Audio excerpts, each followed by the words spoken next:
तर नमस्कार मित्रांनो, कसं आहे? पुन्हा एकदा आपल्या ब्लॉगमध्ये स्वागत आहे. तर आज जायचं होता साड्याला, म्हणजे मॅची होते आज. आपला पण राऊंड होता. त्याला बोलू चल बोलू मॅची बघायला. मग आलू डायरेक्ट मॅची बघायला.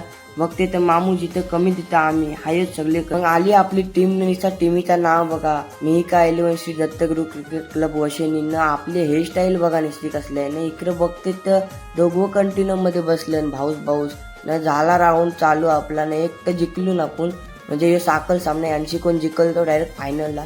यो कोण जिंकलो ना, बाईच्या चेहऱ्यावर हास्य बघा कसला होता. तुम्हाला माहितीच असेल कली मॅन, यो दर ब्लॉक मध्ये आपल्या असते ना. यो बघा बाळ्या, म्हणजे तो चिंबोरी मॅन. इकडं घेतलं थंड भरलं भाईनी. मिनी पिवाला घेतला थंडानं, पिला ना. आलू डायरेक्ट घरा गेलो. मग डायरेक्ट गुवाहाटीनं पोरं आपली थोडीशी पार्टी करत होती ना. मग काय निघलो फायनलच्या राऊंडसाठी. आता बघूया कोण जिंकते ना. आपली उतरली सलामीची जोडी मैदानात, आतिश पाटील आणि प्रतीक पाटील. आणि 9चाच विन होता. जास्त धावा काढल्या नाही, एकच ओव्हरची मॅच. आणि आता एक धाव बाकी पाहिजे होती जिंकण्यासाठी ना. यो बॉल टाकला, पोरा रेडीच आहेत नाचायला.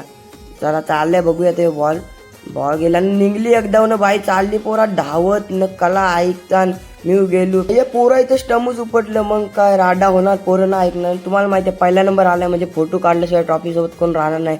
मिनी पण काढलं पोरांसोबत फोटो न. निघलो डायरेक्ट. वशिनकरांचा भाई नाद नाही करायचा, पहिलाच नंबर मारलाय. फोन जबाबदारी हाताने घेतली ट्रॉफी ना. आलू घरा डायरेक्ट. कसा वाटला आजचा ब्लॉग नक्की कमेंटमध्ये सांगा. भेटू नेक्स्ट ब्लॉगमध्ये. तोपर्यंत बाय बाय.